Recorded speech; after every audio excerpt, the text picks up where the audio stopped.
Good evening. मैं दीपेश कुमार और डुमराव में जीकेजीएस का क्लास मेरा चलता है।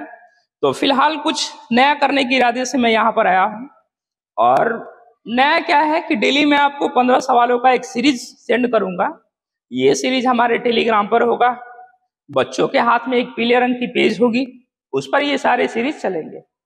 इसका मकसद यही है कि दिन प्रतिदिन आते हुए समय में जो भी एग्जाम का दौर चल रहा है, आउटडेटेड जितने सारे सवाल हैं वो आउटडेटेड होते जा रहे हैं, नए नए सवाल इंक्लूड हो रहे हैं।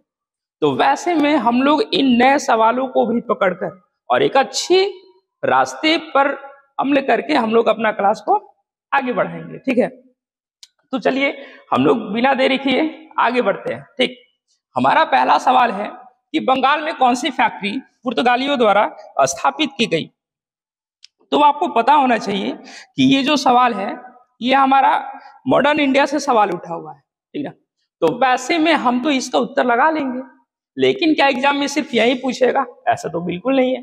तो इसके पीछे कहीं ना कहीं हम लोग 4 या 5 सवालों की एक कड़ी देख लेते हैं। ठीक है, तो सबसे पहला है कि बंगाल में कौन सी फैक्ट्री पुर्तगालियों द्वारा स्थापित की गई है। तो वैसे में ये फैक्ट्री जो थी वो थी हुगली जो थी। वैसे में अब आते हैं इसके बारे में हम डिस्कशन क्या क्या कर सकते हैं, थोड़ा सा देख लेते हैं। सबसे पहला सवाल तो ये बन सकता है कि पुर्तगाली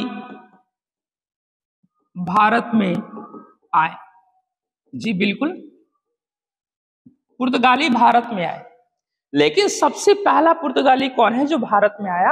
तो इसके लिए 1498 में जो थे उनका नाम था Vasco D gamma. Vasco D gamma के यहाँ आने के बहुत सारे कारण थे। ठीक है, वास्को डी गामा के यहाँ आने के बहुत सारे कारण थे। वैसे में ये जो कारण दिखा 1498 में वास्को डी गामा। ठीक है, आगे बढ़ते हैं। अभी हम लोग पुर्तगाली का ही चर्चा करने वाले हैं, ठीक ना। वैसे में पुर्तगाली का पहला गवर्नर जो भारत आया, वैसे में हम लोग इसका उत्तर लगाते हैं अल्फांसो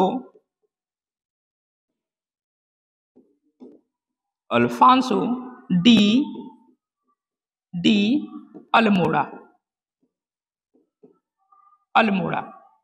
क्लियर है? अभी तक हम लोग टोटल पुर्तगाली से 3 सवाल देख चुके हैं। पहला जो सवाल है कि बंगाल में कौन सी फैक्ट्री, तो हुगली। पुर्तगाली भारत आए, कब आए? 1498। लेकिन आया व्यक्ति का नाम प्रॉपर कौन सा है? Vasco D gamma. और ये वही वास्को डी गामा है जिन्होंने भारत की खोज की थी। ठीक, नेक्स्ट आते हैं। पुर्तगाली का पहला गवर्नर जो भारत आया अल्फांसो डी अल्मोड़ा। लेकिन क्या एग्जाम यहीं तक रुक जाएगा? क्या एग्जाम यहीं तक रुकेगा? ऐसा बिल्कुल नहीं। एग्जाम में ये भी पूछे जा सकते हैं कि चलिए पहला गवर्नर तो हो गया, आप मुझे ये बताएं कि पुर्तगाली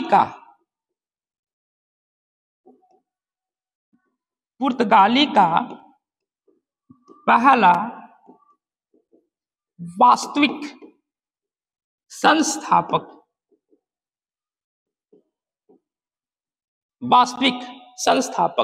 तो वैसे में इसका उत्तर बिल्कुल बदलता हुआ दिखेगा। ठीक है, पुर्तगाली का पहला वास्तविक संस्थापक जो है वो आपको मिल जाएंगे अल्फांसो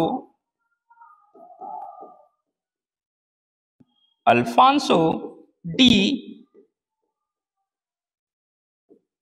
अल्बुकर्क। क्लियर है? तो हम लोगों ने अभी तक टोटल कितने सवाल देखे? हमने देखे इसके मतलब 1 2 3 4।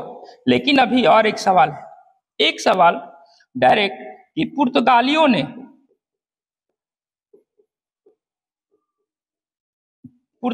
ने अपने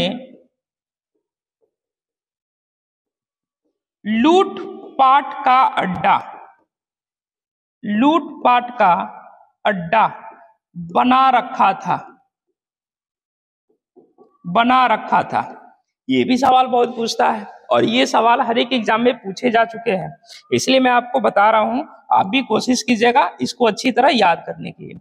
तो पुर्तगाली, आपको पता होना चाहिए कि ये पुर्तगाली जो थे अपने पास नाव के बहुत बड़े बड़े बेड़े रखे हुए थे, इसलिए इनका जितना भी शक्ति था वो सारे समुद्र में जाके निखार देते। तो वैसे में ये समुद्र को ही इन्होंने अड्डा बना रखा था और समुद्र जो है वो है हुगली नदी। हुगली नदी, इसी में हुगली समुद्र कह सकते हैं, बंगाल की खाड़ी के पास, ठीक है। तो इसमें ये लोग अड्डा बना रखे थे, ठीक है। चलिए नेक्स्ट आते हैं, यहां पर से हम लोग ऐड कर लेते हैं, ये चीजें आपको टेलीग्राम पर भी मिल जाएगा, ठीक ना। चलिए ऐड कर लेते हैं, पुनः आते हैं हम लोग सवाल के पास। थोड़ा सा इसको पूछ कीजिएगा, तो सवाल के पास आते हैं, थोड़ा सा आते हैं हम लोग, आते हैं सेकेंड नंबर क्वेश्चन की तरफ। कह रहा है कि भारत में फ्रांसीसी कंपनी का संस्थापक कौन था, ठीक है। तो भारत में फ्रांसीसी कंपनी का संस्थापक, इसका हो जाएगा उत्तर कॉल्बर्ट, ये है फ्रांसीसी कंपनी के संस्थापक। आपको पता होना चाहिए कि हमारा जो भारत है वो सोने की चिड़िया थी, ठीक, लेकिन इसको लूटने के लिए बहुत सारे लोग जो है, बहुत सारे विदेशी जो है वो भारत में अपने क्रम से आते हैं, पहले कोई पहले कोई पहले कोई। तो वैसे में पहले तो पुर्तगाली का हमने चर्चा किया, उसके बाद हमने ये देखा कि ये फ्रांसीसी है, उत्तर है कॉल्बर्ट। अब आते हैं फ्रांसीसी के बारे में चर्चा कर लेते हैं। फ्रांसीसी कंपनी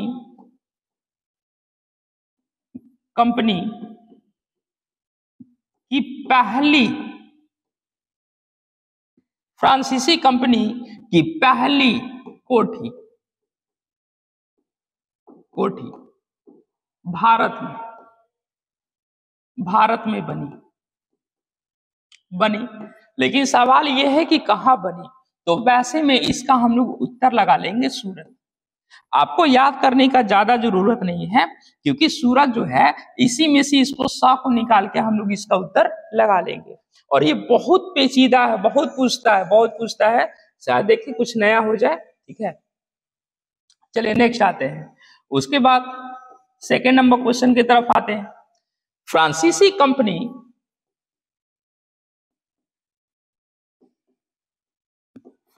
कंपनी जब भारत आई तब वहां का शासक, वहां का अर्थात फ्रांस का शासक, वहां का शासक कौन था। ये काफी बेहतरीन सवाल है, बहुत बार पूछा भी जा चुका है, ठीक है। तो वैसे में इसका उत्तर शायद बहुत लोगों को पता भी होगा, ठीक है। हम लोग लगाते हैं लुई 14वां, क्लियर है। तो अभी तक हम लोगों ने इतने सवाल देखे और सबसे बेहतरीन सवाल, ठीक है, ये पहला आज का डिस्कशन है, थोड़ा हम जल्दी में भी है, ऐसा भी मुझे लग रहा है, ठीक। तो वैसे में एक सवाल और भी छूट रहा है कि फ्रांसीसी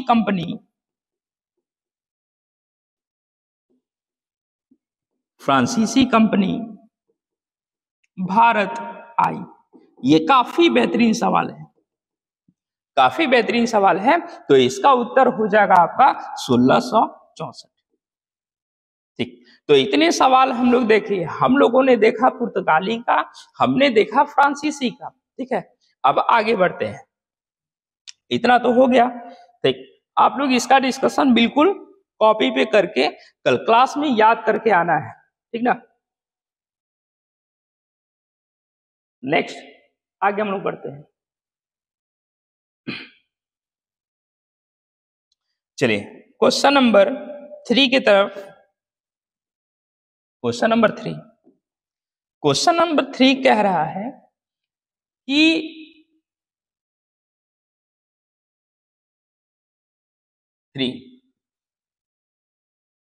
ईस्ट इंडिया कंपनी का पहला कारखाना, अभी देखिए मैंने आपको बताया ना, उसने ये पूछा ईस्ट इंडिया कंपनी का, हमने आपको इसके ठीक पहले बताया फ्रांसीसी का। तो सवाल ऐसे ही आते रहेंगे, ठीक है। तो पहला हमारा ये जो 3rd नंबर सवाल है कि ईस्ट इंडिया कंपनी का पहला कारखाना किसके समय स्थापित हुआ था, तो वैसे में हो जाएगा यहाँ पर जहांगीर, ठीक।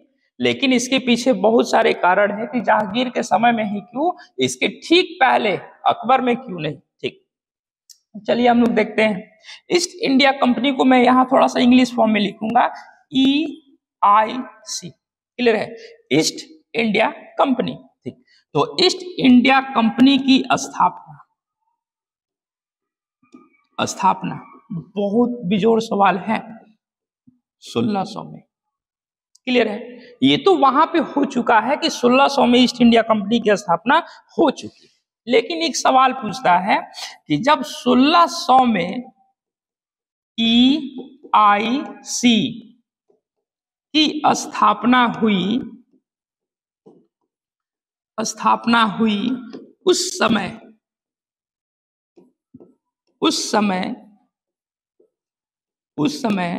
भारत में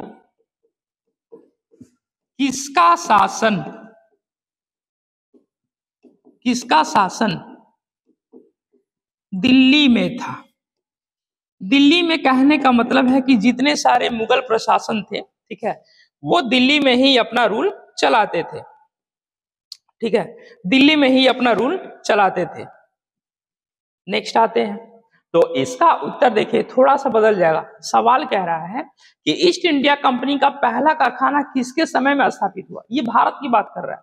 तब हम लोगों ने उत्तर लगाया है क्या चीज, जहांगीर। लेकिन जब पूछेगा कि 1600 में स्थापित हुआ है, तो उस टाइम जहांगीर नहीं, जहांगीर तो थे ही, और इनका जो उत्तर हो जाएगा वो बदल जाएगा और वो हो जाएगा आपको अकबर। इतना क्लियर है, ठीक। आगे बढ़ते हैं, अभी हम ईस्ट इंडिया कंपनी की चर्चा कर रहे हैं, ठीक। नेक्स्ट आते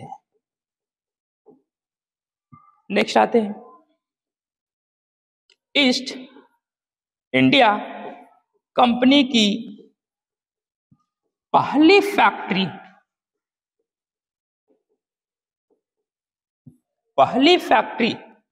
स्थापित हुई।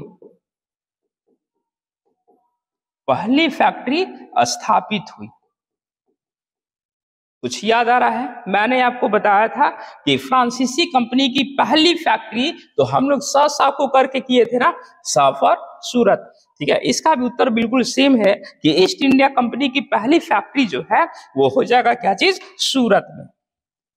हम लोग लगा लेंगे यहां पर सूरत। आप मुझे ये बताएं आखिर ये सूरत में ही ऐसा क्यों।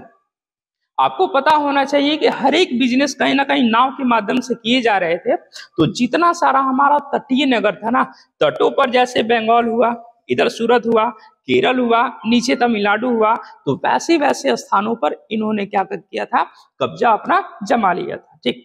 चलिए आगे फिर हम लोग बढ़ते हैं।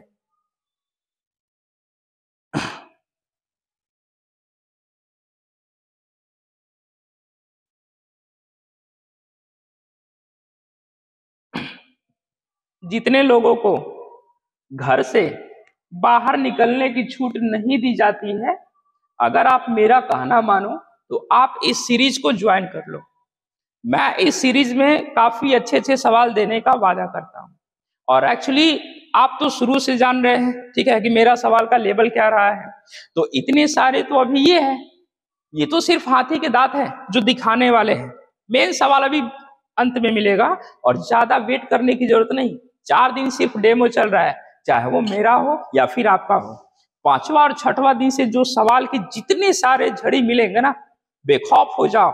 अगर कहीं भी आप ग्रुप में कुछ भी बोल दीजिएगा ना, तो लोग पूछेंगे कि आपने कहाँ से स्टडी करी है, क्लियर है। वैसे वैसे सवालों का संग्रह मैं आपको देने की कोशिश करूंगा। चलिए ठीक है, यहां तक तो हम लोग आ गए, ठीक। नेक्स्ट आगे थोड़ा सा बढ़ते हैं। चलिए, अभी तक हमें ये पता चला कि ईस्ट इंडिया कंपनी का पहला कारखाना किसके समय स्थापित हुआ, तो हो जाएगा क्या चीज, जहांगीर, ठीक। ये वाली भी टॉपिक मैं लिखवा ही देता हूं, ठीक है, कि जब भारत में EIC ईस्ट इंडिया कंपनी आई तब भारत का मुगल बादशाह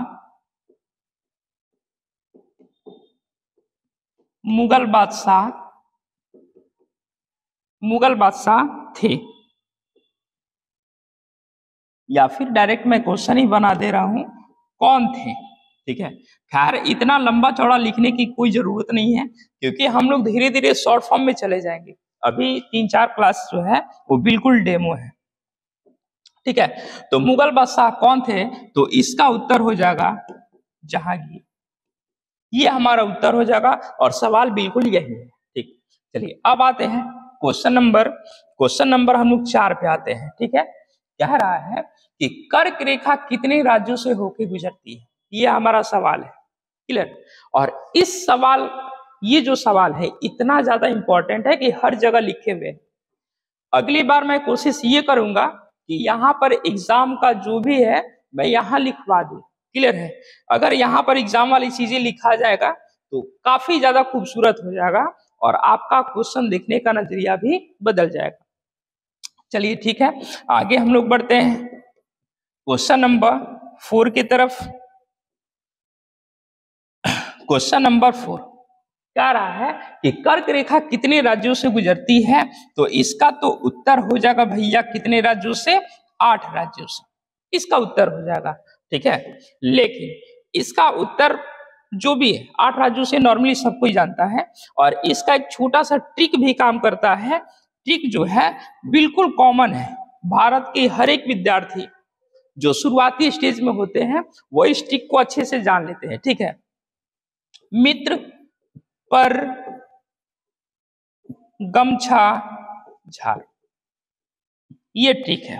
क्लियर है, अब इसमें आते हैं। आप कहोगे कि सर ये 8 राज्य कैसे हुआ, मैं कहूंगा 1 2 3 4 5 6 7 और ये झारखंड 8।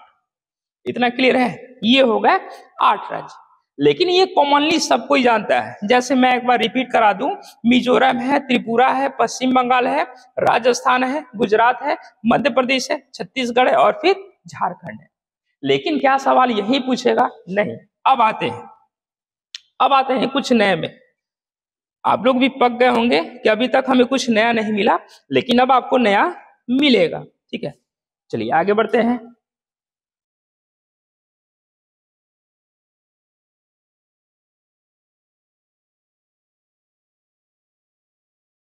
आप लोग कॉपी पे डिस्कशन अच्छे से कर लीजिएगा। ठीक है, और कोशिश ये कीजिएगा कि इसका आप लोग मैप में जाइएगा।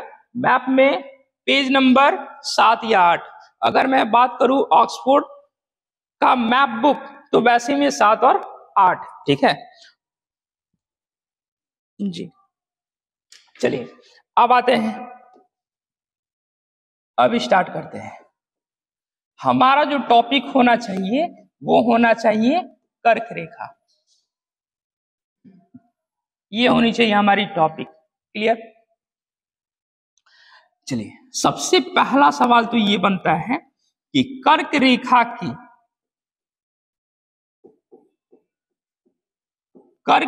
की लंबाई भारत में है। क्लियर, अगर मैं आपको बता दूं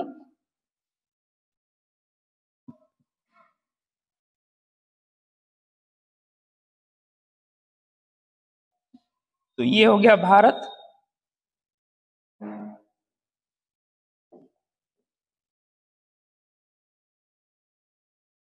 ये हो गया भारत। ठीक, आपको पता है कि कर्क रेखा जो है वो भारत के बिल्कुल बीचों बीच से होकर गुजरती है। तो हम लोगों ने नंबर निकाल लिया। कितने नंबर हमने निकाले? हमने नंबर निकाले हैं 8 कि सर 8 राज्यों से होकर गुजरता है। लेकिन सवाल ये भी तो है कि कर्क रेखा की लंबाई भारत में है, यानी कि इसका यहां से लेके यहां तक की लंबाई कितनी है? तो बिल्कुल आसान है, 2 6 7 8। ये एक ऐसा नंबर है जो कॉमनली हर कोई जानता है। ठीक है, इसके साथ मैं लगा दूं क्या चीज, किलोमीटर, यानी कि 2678 किलोमीटर ये कर्क रेखा की लंबाई है। और ये आपको कोई बताएंगे भी नहीं, ना किसी बुक में ये अंकित है। आगे बढ़ते हैं, फिर से एक रिपीट लगाते हैं कि कर्क रेखा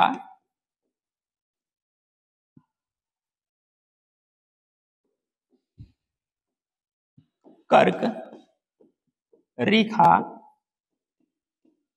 भारत के कितने जिलों से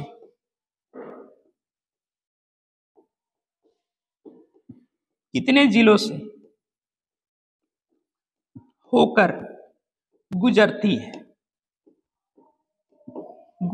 है। क्या लगता है आपको, कभी ये सवाल मिला है? ऐसे सवाल कभी मिले हैं? नहीं। लेकिन जब आप एग्जाम में जाकर बैठिएगा तो कर्क रेखा के बारे में हर एक छोटी बातें आपको पता होंगी, ठीक है। लेकिन कुछ ऐसे बातें हैं जो शायद आप नहीं जानते हो। तो अगर आप नहीं जानते हैं तो घबराइएगा बिल्कुल नहीं, क्योंकि हम आपको जनवाएंगे, यही तो हमारा काम है, ठीक है।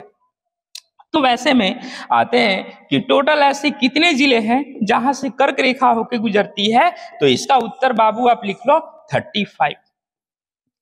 35 जिले ऐसे हैं जहां से हमारा कर्क रेखा गुजरता है। कर्क रेखा की लंबाई हमने बता दिया कहां से कहां तक, तो टोटल 2678 किलोमीटर। क्लियर। हमने राज्य बता दिया कितना, 8 राज्य। राज्यों के हमने ट्रिक भी लिखवा दिए। लेकिन अभी उत्तर उतना ही नहीं है, इसमें तो ये भी पूछ सकता है कि पूरब से क्रम से जाए, पश्चिम से क्रम से जाए। तो आप बिल्कुल घबराइएगा नहीं, इसका जो भी उत्तर है फिर हम लोग आगे भी बढ़ेंगे, ठीक है। चलिए नेक्स्ट आते हैं, इतना है। अभी इसमें थोड़ा और भी देख लेते हैं।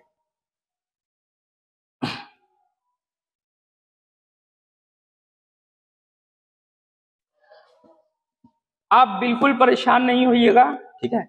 आप सिर्फ अपने डिस्कशन पर ध्यान दें, अपने कॉपी को एक अच्छी प्रकार से तैयार करें, ताकि आपकी जब कॉपी बने तो लोग पढ़े तो ये बोले कि हाँ भाई तुमने पढ़ी है। चलिए आगे बढ़ जाते हैं। अभी सवाल इतना ही नहीं हुआ है, अभी तो सवाल का झड़ी स्टार्ट ही हुआ है हम लोग का। चलिए आगे बढ़ते हैं। कह रहा है कि कर्क रेखा भैया गुजर गई 8 राज्यों से, 35 जिलों से, कितनी लंबाई के साथ, 2678 लंबाई के साथ। लेकिन अब सवाल यह है कि किस राज्य में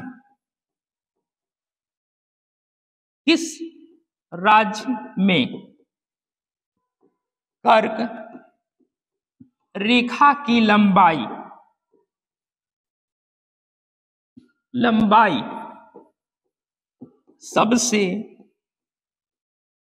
सबसे ज्यादा है। ये भी काफी इंपॉर्टेंट सवाल है और पूछा जा चुका है, ठीक। तो वैसे में इसका हम लोग उत्तर लगा देंगे बाबू मध्य प्रदेश में। और लंबाई ज्यादा होने का रीजन भी है।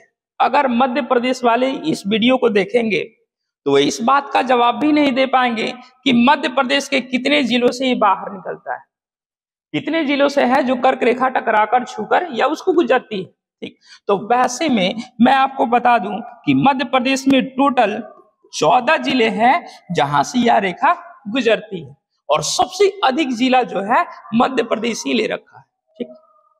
नेक्स्ट आते हैं आगे का। कह रहा है सवाल कि किस राज्य में कर्क रेखा की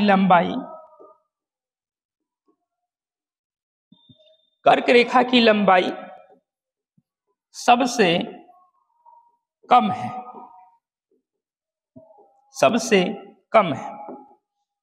ये भी सवाल पूछे जा चुके हैं। लिखेगा राजस्थान।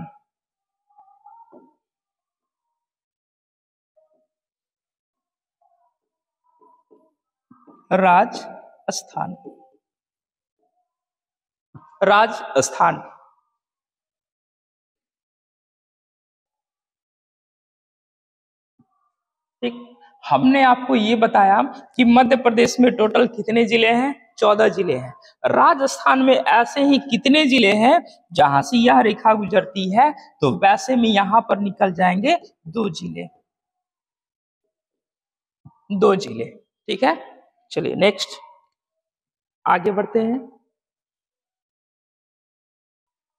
ये सारा पीडीएफ टेलीग्राम में चला जाएगा। अगर टेलीग्राम ज्वाइन करना चाहते हैं तो जीके विद दीपेश लिखिएगा, टेलीग्राम चैनल आपका आ जाएगा। ठीक है, मैं आपको लिख के भी बता दूंगा लास्ट में।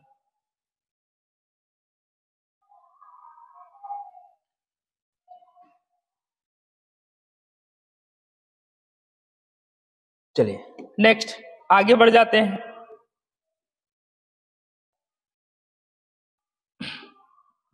आगे बढ़ जाते हैं।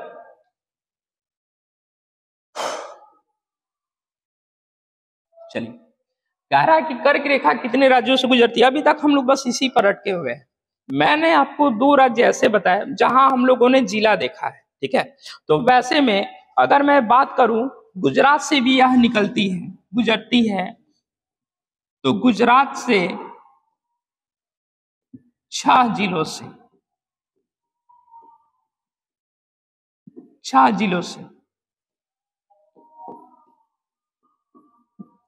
मिजोरम, मिजोरम जो है वह 3 जिलों से, 3 जिलों से। हम लोगों का एमपी मिल चुका था, मध्य प्रदेश कितने जिलों से? 14 जिलों से, 14 जिलों से। त्रिपुरा कितने जिलों से? 1 जिलों से, 1 जिलों से। ठीक है, ये 4 का स्लॉट लगाते हैं। इतना फिलहाल आप याद करें, फिर हम लोग आगे बढ़ेंगे, नहीं तो ये चीजें फिर आप बिल्कुल भूल जाइएगा। आपको करना क्या है, आपको करना क्या है कि जब कभी भी हम लोग राज्य पढ़ेंगे तो वैसे में ये याद कर लेंगे कि हाँ जी, गुजरात कितने था? 6 था। मिजोरम कितना था? 3 था। मिजोरम 3, ये कितने? 14, ये कितने? 1। ठीक है, चलिए फिर से आगे बढ़ते हैं।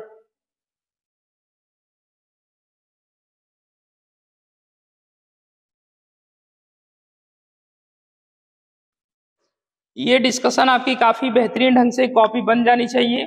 और डेली सुबह में अगर आप थोड़ा सा भी पढ़ाई करते हो तो डेली सुबह में 5 बजे आराम से उठना है और डेली उसको रिवाइज कर लेना है। ठीक है, अगर आप किसी भी चीज की तैयारी कर रहे हैं, चाहे वो बिहार दरोगा हो, बिहार पुलिस हो, मैं एक बात और भी बता दूं, बिहार पुलिस में अपार सफलता के बाद मुझे ये मोटिवेशन मिला है।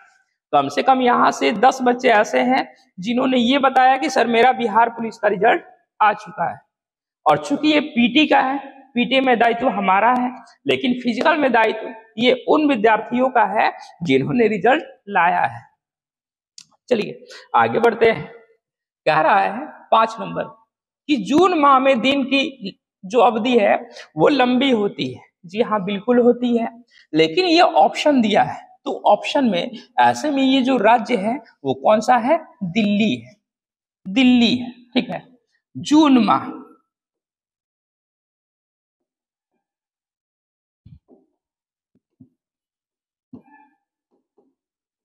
जून माह में लंबी अवधि, लंबी अवधि किस राज्य की होती है बाबू? दिल्ली की, दिल्ली, जो कि भारत के किस दिशा में बसा है? उत्तर दिशा में बसा है। ठीक है, नेक्स्ट आते हैं। नेक्स्ट, भारत में, भारत में सबसे लंबा दिन, सबसे लंबा दिन तो ये हो जाएगा 21 जून।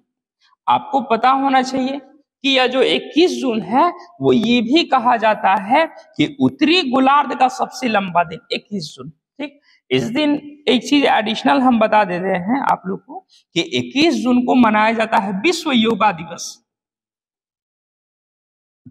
विश्व योगा दिवस। इस दिन ही मनाया जाता है आपको विश्व योगा दिवस 21 जून को। नेक्स्ट आते हैं, भारत में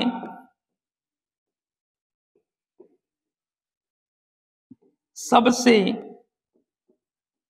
छोटा दिन, सबसे छोटा दिन, तो वैसे में ये हो जाएगा आपको 22 दिसंबर, 22 दिसंबर। लेकिन अभी एक ऐसा सवाल है जो आपको बार बार फंसाएगा, बार बार, कि भारत में, या फिर भारत कहना ज्यादा बेटर नहीं है, ये जो सवाल है ये पूरा विश्व के लिए बन जाएगा, ठीक है, पूरा विश्व के लिए बन जाएगा। वह दिनांक जब दिन एवं रात की अवधि बराबर हो। बहुत इंपॉर्टेंट है, जब दिन एवं रात की अवधि बराबर हो। तो वैसे में ये जो आपका उत्तर निकलेगा यहां पर हो जाएगा 21 मार्च एवं 23 सितंबर, ठीक है, 21 मार्च एवं 23 सितंबर। मैंने आपको क्या क्या लिखवाया, मैंने आपको लिखवाया सबसे लंबा दिन 21 जून, सबसे छोटा दिन 22 दिसंबर, जब दिन एवं रात बराबर होते हैं तो 21 मार्च और 23 सितंबर। और मैं ये लिख के कह सकता हूं, मैं आपको टोटली 100% कह सकता हूं कि ये सवाल जो है पूछा हुआ है और आगे भी पूछने की 100% गुंजाइश है। ठीक, नेक्स्ट आते हैं,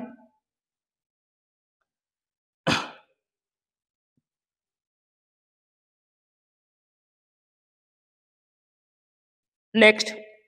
अभी तो एक सवाल ये भी बचा हुआ है कि जब दिन एवं रात की अवधि बराबर होती है तो उसे हम कहते क्या है। जब दिन एवं रात की अवधि बराबर होती है तो उसे हम क्या कहते हैं। अगर आपको पता हो तो आप अपना उत्तर अपने जहन में या फिर आप खुद बोल सकते हैं, उसके बाद आप मिला भी सकते हैं। ठीक, मैं आपको लिखवा दे रहा हूं कि जब दिन एवं रात की अवधि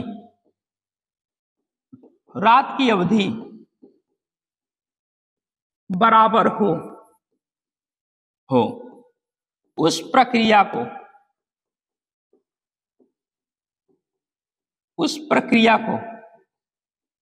कहते हैं। आप कहीं लिख लीजिए इसको, काफी ज्यादा इंपॉर्टेंट है, काफी ज्यादा इंपॉर्टेंट है। तो उस प्रक्रिया को हम कहते हैं इक्विनॉक्स, इक्विनॉक्स, ठीक है, इक्विनॉक्स आप लिख लीजिए।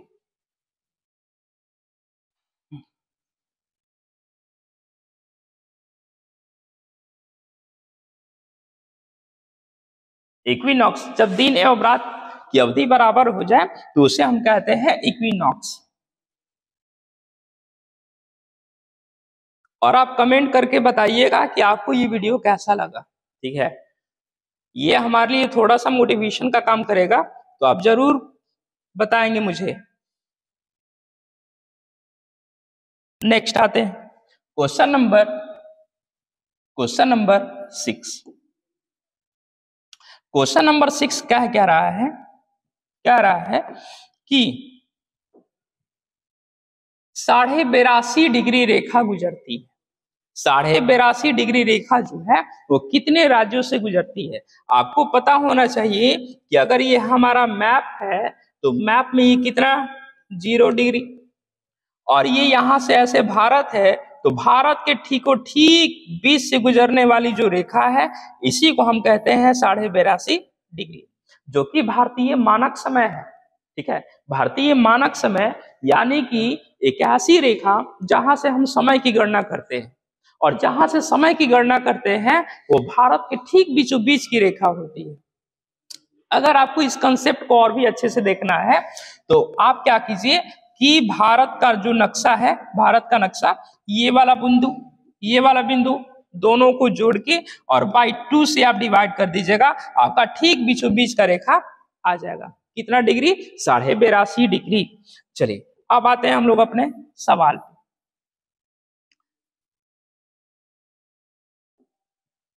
अब आते हैं सवाल पे। कह रहा है कि 82.5 डिग्री रेखा गुजरती है, कहां से गुजरती है बाबू? मध्य प्रदेश से। लेकिन क्या सवाल यही बार बार पूछेगा? बिल्कुल नहीं। 82.5 डिग्री, और ये जो है ना, इस रेखा को कहा गया है पूर्वी देशांतर रेखा।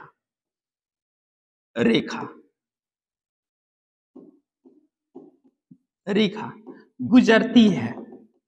गुजरती है कितने राज्यों से गुजरती है? तो टोटल ऐसे 5 राज्य है। 5 राज्य को अब हम लोग देख लेते हैं, वो राज्य कौन कौन से हैं। तो राज्य में है बाबू उत्तर प्रदेश, मध्य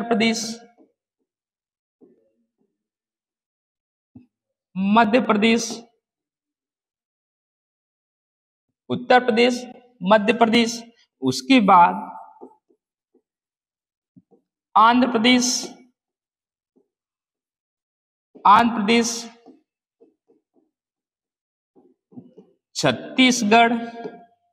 छत्तीसगढ़ और उड़ीसा।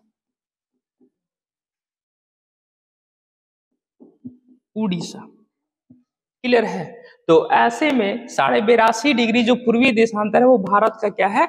मानक समय है, जिससे हम समय की गणना करते हैं। ठीक, आगे बढ़ते हैं। इसमें 82.5 डिग्री पूर्वी देशांतर। चलिए, ग्रीनविच रेखा पता है? ग्रीनविच जो है वो इंग्लैंड से होकर गुजरती है, और इस रेखा को हम लोग 0 डिग्री देशांतर रेखा भी कहते हैं। देशांतर रेखा भारतीय मानक समय से, भारतीय मानक समय रेखा से आगे है। जी हाँ, बिल्कुल आगे है। तो कितना आगे है? सवाल हमेशा यही पूछता है। तो 5.5 घंटा, 5.5 घंटा। इतना क्लियर है? आगे बढ़ते हैं। ये तो हुआ, चलिए ठीक है, 0 डिग्री देशांतर रेखा। ठीक ना? अभी तक हम लोगों ने इसमें लगभग 3-4 सवाल देख लिए। ठीक, आगे बढ़ते हैं। या जो ग्रीनविच रेखा है, किस शहर से होके गुजरता है? इंग्लैंड से। इंग्लैंड की ही रेखा ये मानी जाती है प्रॉपर, जो कि भारत में, ठीक है, भारत में कितना डिग्री? तो सॉरी, 5.5 घंटा ये आगे बढ़ रहा है। आगे बढ़ जाते हैं। 82.5 डिग्री रेखा भारत के किस शहर से,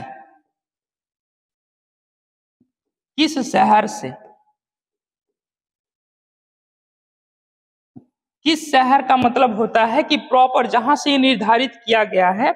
इस सवाल को थोड़ा सा और हम अच्छे से कर दे रहे हैं। ठीक है, भारत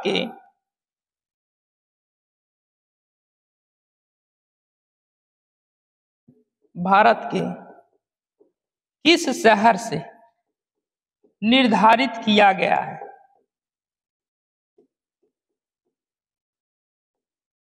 निर्धारित,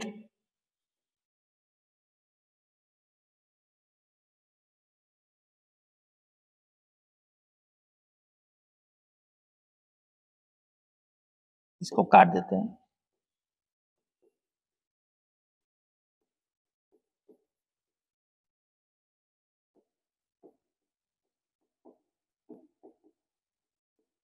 काफी बेहतरीन सवाल है, बहुत बार पूछा जा चुका है। ठीक है, चलिए इसका आप लगा लेंगे इलाहाबाद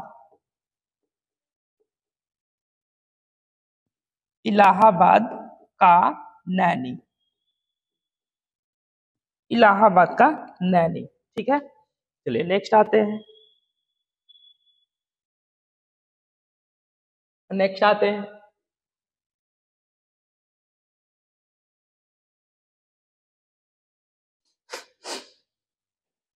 आप लोग का डिस्कशन ये कैसा लग रहा है, आप ये कमेंट करके थोड़ा जरूर बताएंगे कि आपको ये लगा कैसे। ठीक है, क्योंकि अगर मैं इतना मेहनत कर रहा हूँ तो कहीं ना कहीं आउटपुट कुछ तो आना चाहिए, तब तो हमें पता चलेगा कि हाँ जी हमने क्या किया है।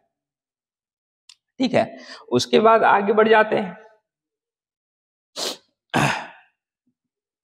आप लोग टोटल 15 जो सवाल हैं वो भी याद कीजिएगा, और कोशिश ये भी रहना चाहिए कि जितने सारे डिस्कशन गए हैं वो भी आपको याद होने चाहिए।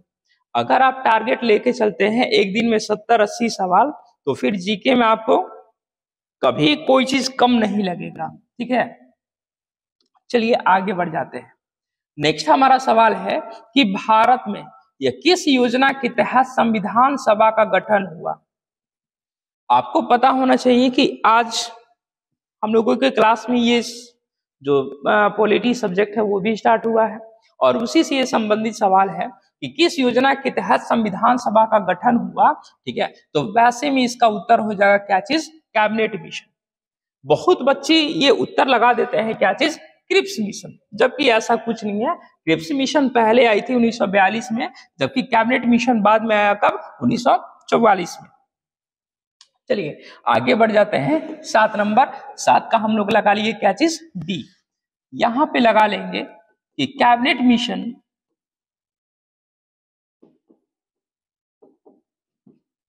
मिशन भारत आया, भारत आया, ये हो जाएगा 1946। क्लियर है। लेकिन Cripps mission, too much content to normally run, would you like to clear current pages, cancel। Cripps mission Bharat आया, ये हो जाएगा 1942। क्लियर है, आगे बढ़ जाते हैं। कह रहा है कि जब कैबिनेट मिशन भारत आया, कब आया, 1946 में, तो इसके जो अध्यक्ष थे, किसके, कैबिनेट मिशन के, वो थे कौन कौन, ASP। चूंकि ये एक ऐसा वर्ड है जो नॉर्मली हम लोग जानते हैं। ठीक है, ASP। मैं यहां आपको बता देता हूं, E for AV Alexander, Steve, S for Stanford Cripps, P for Pethick Lawrence. क्या सवाल यही पूछेगा, बिल्कुल नहीं। सवाल थोड़ा सा हटके ये बनाने की कोशिश करेगा तो क्या कह सकता है कि अध्यक्ष तो चलिए ठीक है, ये 3 आए, लेकिन तीनों में एक ऐसा व्यक्ति था जो एकदम मुख्य था, जो प्रॉपर सबसे हेड ऑफ द मिशन। ठीक, तो वैसे में हम लोग लगा लेंगे क्या चीज, पैथिक लॉरेंस जो थे, ये क्या चीज थे, ये अध्यक्ष थे, ये अध्यक्ष थे। यहाँ पे ये सवाल थोड़ा सा बदल सकता है, यहाँ मैं अध्यक्ष लिखने से ज्यादा बेटर है कि मैं ये लिख दूं यहाँ के सदस्य।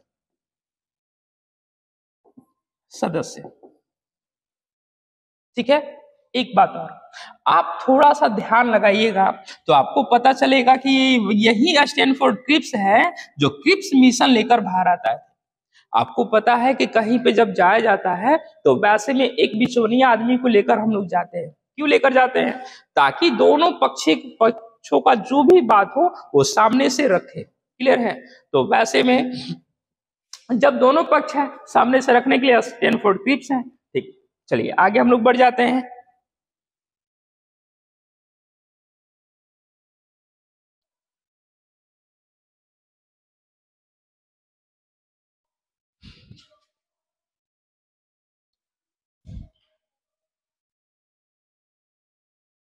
चलिए आगे थोड़ा सा इसमें हम लोग कुछ चीजें जोड़ ले रहे हैं, ठीक, कुछ चीजें जोड़ रहे हैं, ठीक। इसमें से आते हैं पैंथिक लॉरेंस। लॉरेंस ये उस टाइम क्या थे, तो भारत के राज्य सचिव, इनका काफी ज्यादा इंपॉर्टेंस था, ठीक है। उसके बाद एवी अलेक्जेंडर, एवी अलेक्जेंडर ये जो थे वो नौसेना अध्यक्ष थे,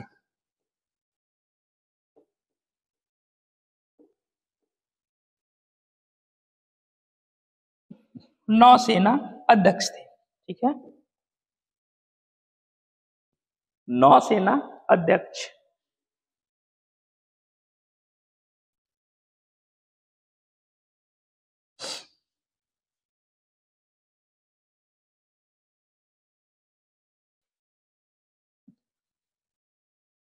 आप लोग अपना डिस्कशन जो है काफी बेखौफ होके एक अच्छे से तैयार कर लेना है, ठीक है, ताकि समय रहते आप इसको पढ़ ले।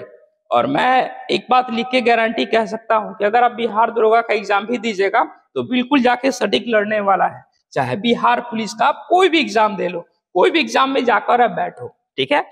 चलिए नेक्स्ट आते हैं। इसमें हमने 3 व्यक्ति को देखा था, Pethick Lawrence, AB Alexander, Stanford Cripps. Stanford Cripps, ये जो थे ये थे व्यापार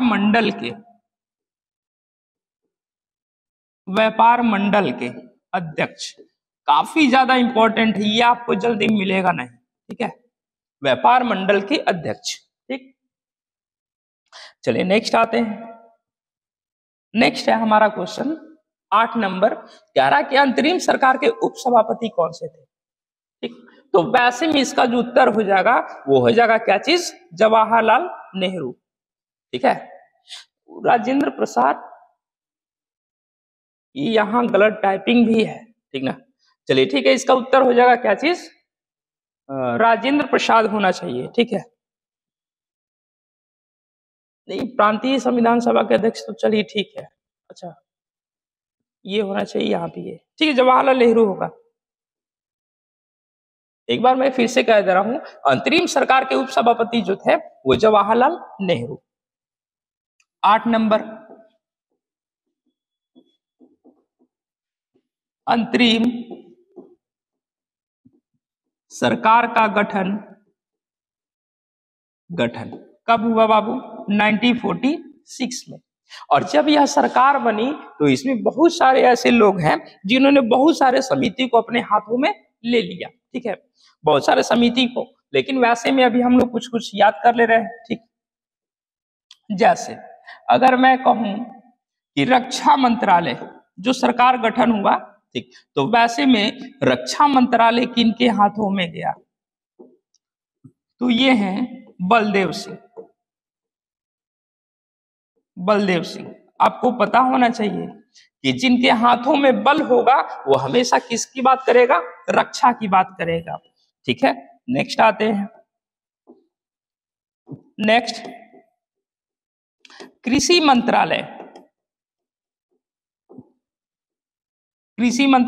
ये इस बार बिहार दरोगा का सवाल था, ठीक। ये हो जाएंगे राजेंद्र प्रसाद।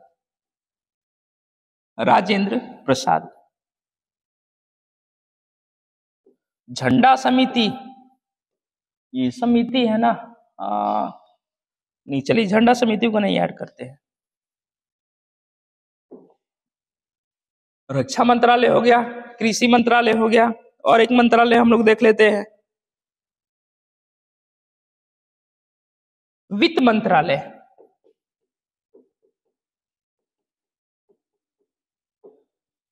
मंत्रालय, ये हो जाएगा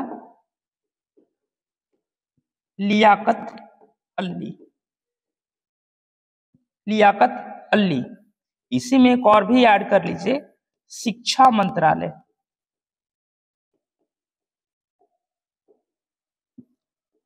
शिक्षा मंत्रालय, तो शिक्षा मंत्रालय जो है वो हमारे हो जाएंगे क्या चीज, राजगोपालाचारी।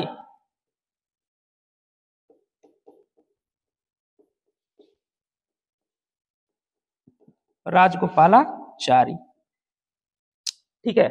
चलिए नेक्स्ट आते हैं। देखिए मैं भी एक चीज अपने आप को अपडेट करने में लगा हूं, ठीक है। मैंने आपको क्या बोला कि अभी 3-4 क्लासेस जो है वो बिल्कुल डेमो में चलेंगे, ठीक है।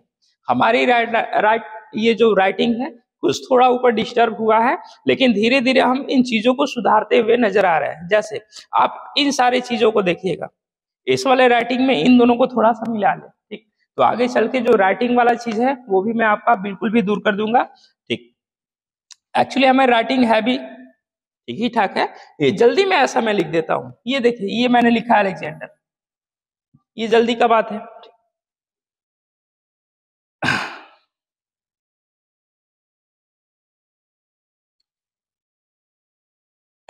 चलिए समय कितने का हो गया थोड़ा बताएंगे आप लोग भी। 43 मिनट। डिस्कशन काफी लॉन्ग चल रहा है क्या, क्या चीज हाफ कर दे।